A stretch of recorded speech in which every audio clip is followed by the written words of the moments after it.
Welcome to the FedLife podcast with Dan Sipe from Serving Those Who Serve. In this podcast, Dan draws from years of financial experience to help federal employees overcome challenges that every Fed can relate to. Join us for this journey as we reach, teach, and serve to help you make the right financial decisions. Now, on to the show. Hello, Feds! And welcome to this episode of the FedLife podcast. I am your host, Dan Sipe. Additionally, I'm the branch manager here at Serving Those Who Serve and Sipe and Associates. And I want to begin, as I always do, as we always do. Thank you for taking the time to listen, and above all, thank you for your service. You simply do not hear that enough. You will always hear it here. We are back again today with the incomparable, the inimitable Ed Zurndorfer, the guru. We are remote once again.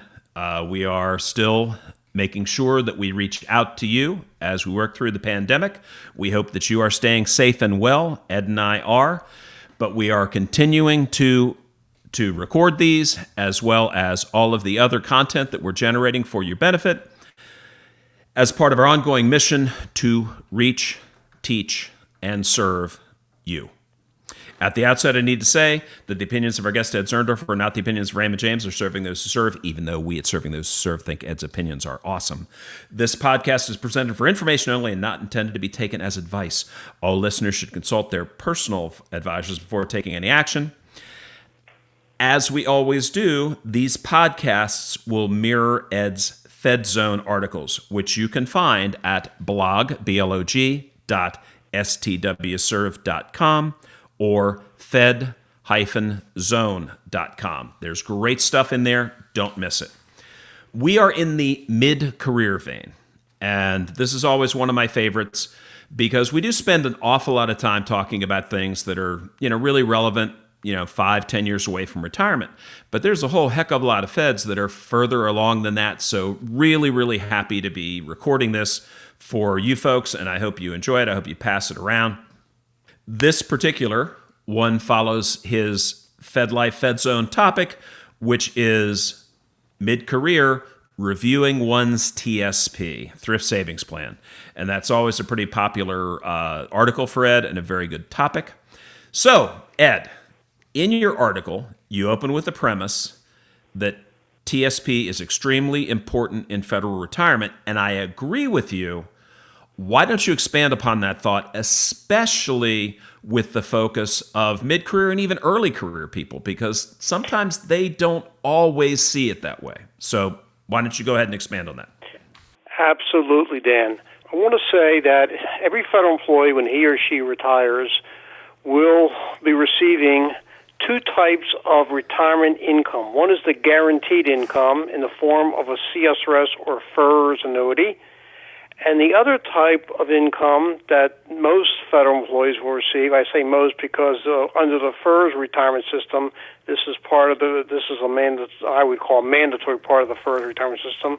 The employee, when he or she retires, will be receiving the Thrift Savings Plan, the TSP, which is not a guaranteed form of income in retirement. It's classified as a defined contribution plan. And as a defined contribution plan, the retiree will get as much out of the TSP according to what he or she contributes to it, how well he or she invests within the plan, and if you're a FERS employee, taking full advantage of the agency matching contributions that the employee gets when he or she is contributing to it. Now, if we can just imagine for a moment, we have a tripod. I call this the retirement tripod. When I teach financial planning classes for federal employees, I show this tripod where I present to them what is going to be their retirement. On top of the tripod is the CSRS and FERS annuity. Some employees, when they retire from federal service, if they have not already retired from the military, they get a military retirement check, or they will be getting a reserve retirement military check if they have retired from the military. That's also a guaranteed pension. And then on the lower left side of the tripod is Social Security that most federal employees will be receiving eventually.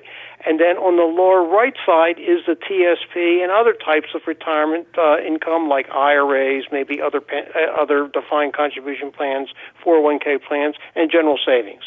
Now, for a federal employee who has, let's say, no military retirement pay, is going to be getting a FERS annuity and TSP, it is crucial, it is absolutely crucial that especially a FERS employee take maximum advantage of the TSP. I say that because if you work the same number of years under FERS as you do under CSRS, I'm a retiree of the federal government. I worked 32 years for the federal government under CSRS. Somebody who works 32 years under FERS will get half the amount of a guaranteed pension that I'm getting, because that's the way the FERS retirement system is set up. So somehow we have to make up that difference of retirement income, that 50% difference, and where's it going to come from? Social Security and TSP. So it's especially important that a FERS employee take maximum advantage of the TSP while they're working, they're contributing the maximum, and investing properly. So that's why I said the TSP is such an extremely important part of the federal retirement. For both, actually, even CSRS employees should take advantage of it because it really can supplement their CSRS annuity. And most CSRS employees are not going to get much in Social Security, so therefore the TSP will be filling in that gap as well. Okay. So within your article, and we'll follow that format, you'd kind of broken into four sub areas. And, one of them leads with a question of how much should feds be contributing?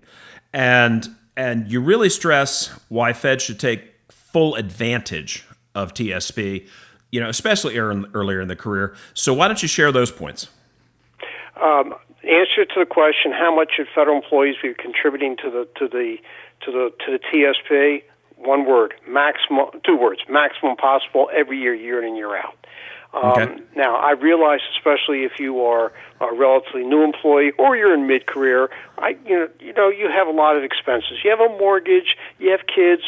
Maybe you have kids are going to be going to college. You have daycare expenses if they're young kids. Maybe if you're a new employee, you have student loans you're paying off. Ladies and gentlemen, I've been there, done that. I have 4 children of my own. I know where you're coming from. So, what is the minimum amount that an employee should be contributing? If you are a FERS employee, at least 5% each pay date, because if you contribute at least 5% each pay date, you're getting the maximum match from your agency, which is 4%. You always get a 1% of your gross pay contribution, and you get an additional 4% matching contribution, which means that if you're contributing at least 5%, you're actually putting in for the year a total of 10%. That would be a minimum. Ideally, it should be your goal to put in the maximum each year possible. For example, in 2020, the most you could put into the TSP is a total of $19,500. If you're over 40 age 50 or 50 or older this year, you can put an additional $6,500. They call them catch-up contributions. That should be everyone's goal each year, to maximize their contributions to the TSP. Now, I've gotten this question, Ed. I have other choices how I could save for retirement. I could put money into an IRA. I have some general savings. I have a brokerage account, things like that. That's all fine. That's all fine and dandy. That's good. I'm glad you contribute to those too. But if you only have $1, I've gotten this question from employees. Ed, I only have this $1 I can afford to put into a retirement account. Where should I put it? Should I put it into the TSP? Or should I put it into an IRA? Should I put it into savings? My response? TSP. Put it into the TSP. And the reason, Dan, is because there are 2 reasons why we should put your last dollar into the TSP. 2 reasons. First reason, the only time you can contribute to the TSP is when you are in federal service. If you leave federal service, you retire from federal service, you can no longer directly contribute to the TSP. Yep. And the second reason is that if you're a FERS employee, you're getting those matching contributions. If you have an IRA, don't get me wrong, it's a great idea to contribute to an IRA. They have separate contribution limits, separate rules. However, you can always contribute to an IRA if you or a spouse has earned income. You leave federal service, you get another job, or you retire from federal service and you have a spouse who works, you can put money into that IRA. As far as matching contributions, I don't know of anybody, I know myself, who's going to match your IRA contribution. Right. I don't know if you know anybody, Dan. If you do, let me know. Nope. I'll like to contact that. No one's going to match that IRA contribution. Trust me. So, and as far as general savings, putting money into savings accounts and brokerage accounts, you can always do that, whether you're working or not. And you should do that. Don't get me wrong. But again, we're talking about your last dollar here. It should always go into the TSP for those reasons. Yep, couldn't agree with you more, Ed. A lot of times when we're talking with people, especially at the earlier stages of the career, what I will suggest, because a lot of times they don't realize that they can change it, once they set something up, is to say, try it out for a month, because you may find that increase that you made coming out of your biweekly check doesn't feel as big as it seemed to be when you thought about it as an annual number. And so try it on. You can always change it, but getting the money away early really has an incredibly powerful effect based on the compounding. So that kind of segues into your next point.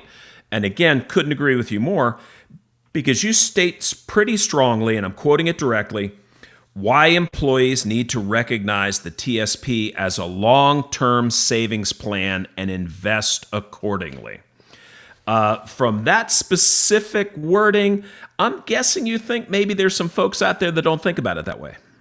I have to admit, Dan, there's some misunderstanding about this. Many people were taught the following, that when you're working and contributing to your tax-qualified retirement plan, like a 401k plan or the TSP, while you're working, it's a good idea to invest the money in things that will grow, like stocks or stock funds. Let it grow over time, because you want to get the maximum growth possible. It's growing tax-deferred.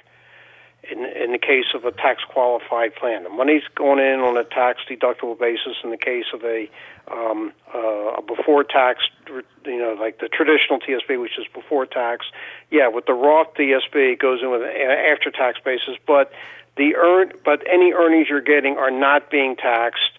In the case of a traditional TSP, they're being taxed when you pull the money out. In the case of the Roth TSP, that will not be taxed. But here's my point: that we were taught that as you are working, and you can afford this so-called risk, that with the stock market, things can go down, as we saw a few months ago with the COVID-19. The market went way down. We saw it in 2008 to 2010 with the Great Recession. The market went down. If there's an excuse for the market to go down, it does.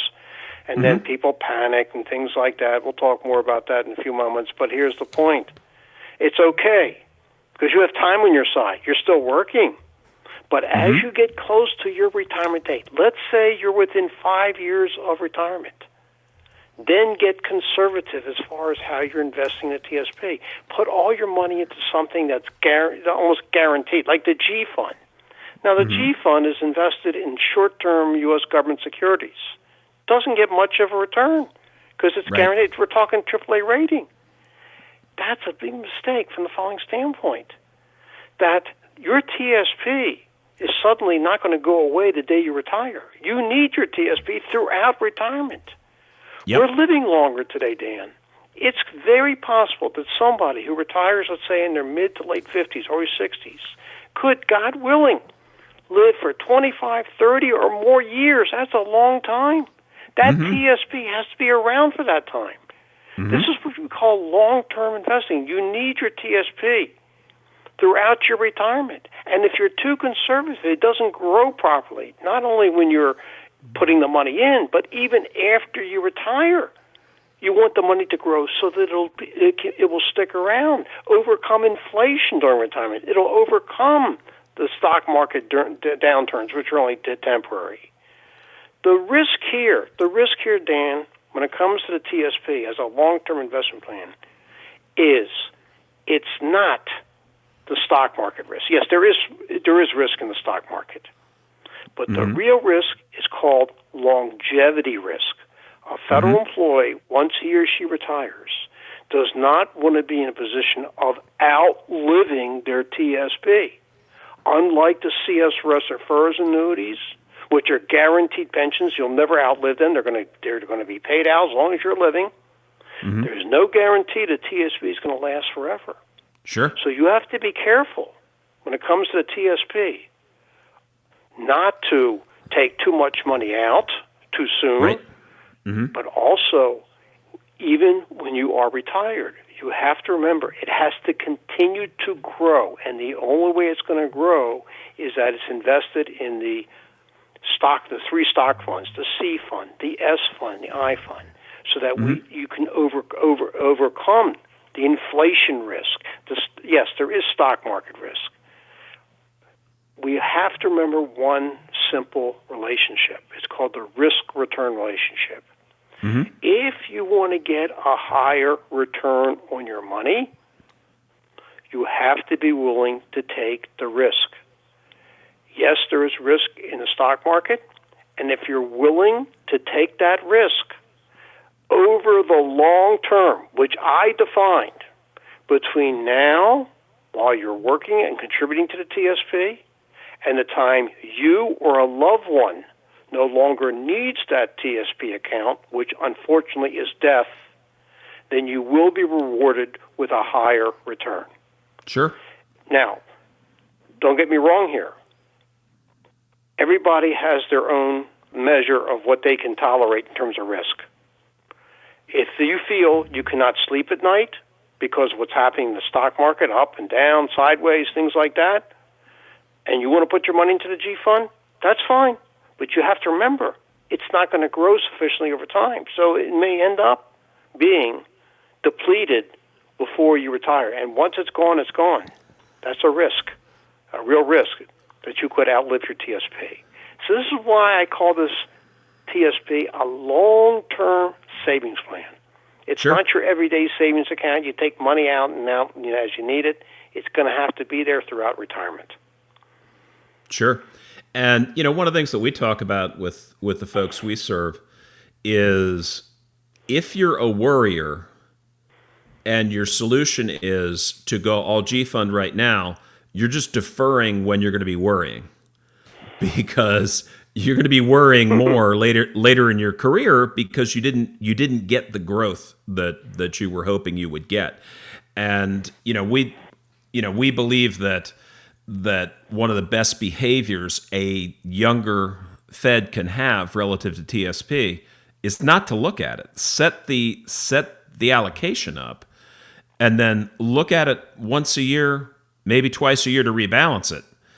But if you look at it and you look what it's doing in the short term, you may want to do something, and your chance of doing the right thing is relatively small. So couldn't agree with you more. Let's stay on that risk term there, and you feel that Feds are actually able to tolerate risk a bit better than they think they are. So why don't you expand upon that? I have a saying for federal employees when it comes to the TSP, in terms of how to invest in it, and that is they can afford to take the risk. Why can they afford to take the risk? Because they have a backup in terms of retirement income in the form of a guaranteed pension, a CSRS or FERS annuity. The CSRS and FERS annuity is guaranteed for life. It's backed by the full faith of the U.S. government. I don't know of too many people who work in private industry who have what is called a defined benefit plan, something like the CSRS or FERS annuity. Private companies have gotten rid of their defined benefit plans because they're too expensive. Yep. And all they offer their employees are so-called defined contribution plans, 401k plans, 403b plans. Here, federal employees have both. They have the guaranteed pension, and they have the TSP. So in many ways, federal employees can afford to take the risk of investing most of their money in the three stock funds, the C fund, the S fund, and the I fund. Mm-hmm. But now I'm going to say this.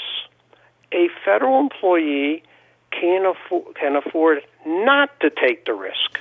They can't afford not to take the risk for one simple reason. The real risk is what? Longevity. Longevity risk. That's the risk here, Dan. Yep. Something that, in my case, my parents, my grandparents never faced because they didn't live many years after they retired. We're living longer today. We're living longer today. I'm just going to give you one example. I had a client. He's 67 years old, and he wants to retire from federal service at the end of this year, and he has no long-term care insurance. He has $1 million TSP account. He has $1 million in his TSP account. He said to me, should I buy long-term care insurance? I said, well, it's going to be super expensive, and it's probably going to go up in cost in the future. I think, in my opinion, that you should so-called self-insure. So what do you mean? You set aside part of your TSP account, and that's going to be what I call your long-term care rainy day fund. When do most people usually end up going to a nursing home? In their early to mid-80s? That Sounds money right. will be there, but it has to continue to grow. You might be in a nursing home for, let's say, 3 to 5 years. Mm-hmm. There should be enough there to pay for a couple of years of nursing home care. So that's your rainy day fund. But you have to continue. It has to continue to grow because nursing home costs are going up on average 3 to 5% in most places. Yep. If you have all your money in the G fund getting 2%, your TSP is not going to grow sufficiently to keep up with the cost of long-term care. The fact of the matter is that we are really facing a risk here of ending up that we're not going to have enough income to pay our expenses throughout retirement. A federal employee will definitely have a guaranteed pension in the form of a CSRS or FERS annuity to pay some, hopefully most of their expenses, but the TSP is there just to make sure that we have enough there to pay all of our expenses, but employees have to remember, it has to continue to grow. It cannot stop growing when they retire. Well said, well said. And folks, if you're listening to this, I always ask you to share it. This might be one of the more important ones for you to share with folks in your office that are farther away from retirement than 5 years or so. Pass this around. It's a podcast, so the young folks will know what it is. And so this is really going to be a valuable thing for them. And tuck this away. Remember where it is. And on that dark, stormy night where the market is doing what it does, and that's popping in on nightly news and interrupting your dinner and things like that, go back and listen to this because it really is tremendously solid advice that Ed is giving here. And we can all use this type of thing, to sort of calm us so that we do not make decisions for the long term based exclusively on what's happening in the short term. Just as a follow-up to that, Dan. Yep. The Serving Those Who Serve, we have these webinars. One of our webinars is TSP, where we talk more about this. There will be a TSP webinar in September. I don't know what the date is, but there will be one in September. Please go to fed-zone.com, click on where it says webinars, and you'll see the date there, and you can and sign up. Please do so because we do talk more about how to invest in a TSP for the long term. Very true, folks. I've listened to them. They are dynamite. Now I'm going to expect Ed to plug the podcast on the webinars every now and then, so we get more people coming here as well. So we've made our point. We've got the feds accepting the fact that they need to tolerate risk. So now one of the big questions that we get is, should it be traditional or should it be Roth? Because that's another choice now. Why don't you talk us through your point of view on that? Because I'm sure the feds will benefit from it. Absolutely, because as you mentioned, this question comes up a lot of times as far as what should I be contributing to, the traditional TSP or the Roth TSP. Just as a quick review here, the traditional TSP, which started back in 1987, that is the pre-tax. That is, you put the money into the traditional TSP. The contributions are being deducted from your gross salary before federal and state taxes are taken out. It goes into your traditional TSP account, gets earnings, interest, dividends, capital gains, what have you, and all this stuff keeps growing tax deferred, and you're only taxed on your traditional TSP account when you withdraw the money, presumably in retirement sometime many years down the road. With the Roth TSP, the money going in, the contributions are coming from your after-tax salary. The contributions have been taxed federally and state, and then they go into the Roth TSP account. You have access to the same TSP funds, C, S, I, F, and G, L funds. Everything's the same. You get earnings, except when money is withdrawn from the Roth TSP, assuming it is a qualified Roth TSP distribution, everything coming out of the Roth TSP, the contributions and the earnings are not taxed federal and state. So the question comes up, what is better for me, the traditional TSP or the Roth TSP? And here are some suggestions. First of all, I want to clear up a misunderstanding. Two misunderstandings. You actually could contribute to both accounts if you wanted to. Mm-hmm. You're not restricted to one or the other. You can actually contribute to both. For example, this year you can put in $19,500 in total to the TSP. You could put, let's say, $10,000 into the traditional TSP and $9,500 into the Roth TSP. If you're over 50, you can put a maximum catch-up contribution of $6,500. You could put $4,000 of that into the traditional, and the other $2,500 into the Roth TSP. You could split it up. If you are a FERS employee, it makes no difference which TSP account you contribute to. Your agency contributions, the agency matching contributions and the agency 1% of gross pay automatic contribution will always be put into your traditional account. Your agency puts nothing into your Roth account. The second misunderstanding is, I hear this many times, Ed, I can't put money into a Roth IRA because my income is too high. That means I can't put money into the Roth TSP? Nothing can be further from the truth. Roth TSP has no income limitations. Mm-hmm. So we cleared up those misunderstandings. The Roth TSP, everybody's eligible to put money into both the traditional and the Roth TSP. The question goes up, what is best for me? In order to answer that question, when somebody asks me this question, like this time of year, they're going to ask me a question. For the rest of the year, what should I be contributing to? And my reaction is, well, let's start with your 2018 and 2019 tax returns. You filed your returns. Oh, yeah. Did you get a refund? No, I owed a lot of money. What's a lot? I owed more than $1,000. Well, I think you should definitely think about putting more money into the traditional TSP, because since you owed so much money when you filed your taxes, you don't want to owe more money come next year. You don't want to be in a position where you pay a penalty because you didn't have enough money withheld from your paycheck. So maybe think about definitely putting more money into the traditional TSP. On the other hand, if you got a big refund, what's a big refund? More than $1,000, that's a big refund. Maybe think about putting more money into the Roth TSP. Oh, but I put money into the Roth IRA. Well, do both then. You can do both. Mm-hmm. So if somebody says to me they got a big refund, I say put money into the Roth TSP. They says, well, I can't put money into a Roth IRA because my income is too high. There are income restrictions as far as contributing to a Roth IRA. So beautiful. Put the money into the Roth TSP. Oh, I didn't know I could do that. I thought I can't put money into the Roth TSP. Like I said a few moments ago, the Roth TSP has no income limitations. And the person says, I didn't know I could do that. Well, do it. And then what? Well, then when you retire, you can take all of your Roth TSP and transfer it to a Roth IRA. I can do that? People are just amazed. They're just amazed what they can do with the Roth TSP later on when they couldn't do anything with a Roth IRA while they're working because their income's too high. So a lot has to do, Dan, with facts and circumstances. One account is not better than the other.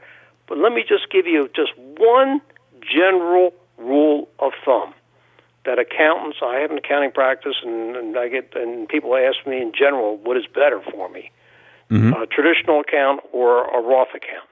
And the rule is that if you expect to be in a higher overall federal and state marginal tax bracket by the time you withdraw your TSP money, when you take the money out, compared to your overall federal and state marginal tax bracket when you contribute to the TSP, then the Roth TSP will probably be a better deal because when you want to take that money out, you don't want to pay any federal and state taxes, okay? You want to be in a position where you don't have to pay any federal and state taxes. This is also important, by the way, because the Roth TSP is not included in income. After you're 65 and you're enrolled in Medicare Part B, what you pay for Medicare Part B each month depends on your income. What's included in your income? CSRS annuity, FERS annuity, traditional TSP, but not Roth TSP. We have to think about what's going to happen down the line after you retire. Gotcha. On the other hand, if your overall federal marginal tax bracket and state, federal and state, overall federal and state is higher now when you're contributing to the TSP than what you expect it to be after you take the money out when you are retired, then it's the opposite. The traditional is better than the Roth. I just have a general advice, especially to the younger employees. Those younger employees, let's say, even in mid-career, if you're still eligible to contribute to a Roth IRA because your income is to the point now where you're not over the limits for contributing to a Roth IRA, then do me a favor, contribute to the Roth IRA the maximum possible, like for 2020, it's $6,000 if you're under 50. As we're talking about people, let's say, in mid-career. Put in the $6,000 to the Roth IRA, and then the rest of your contributions should go into the traditional TSP, because this way you get the best of all worlds. You're getting a tax deduction now by contributing to the traditional TSP, and you'll get tax-free income from the Roth IRA if you do take the money out after you are retired. Sure. Some point of your federal career, Dan, I advise employees, at some point of your federal career, we're hoping and praying to dear God, you're going to be in a position that your income is to the point where you can no longer contribute to the Roth IRA. Your income is exceeding the limits. So what do you do at that point? Then you put into the Roth TSP the equivalent of what you could put into the Roth IRA for that year. And then the rest of your TSP contributions you put into the traditional TSP. And then after you retire, all that money that you put into the Roth TSP, you can transfer over to your Roth IRA. They allow you to do that. This way you can build up that Roth IRA account. That's just some general guidelines about which account is better. It all depends on facts and circumstances. And actually, that's a good segue to kind of our wrap-up here, because you close the article with why employees need to be thinking about what they plan to do with a TSP account after they retire from federal service. And one of the things that was really fascinating between the Modernization Act and the impact of the Secure Act, you had a pretty interesting thought about how somebody might begin to systematically convert traditional TSP into Roth IRA. To kind of put a bow on everything, why don't you touch on that?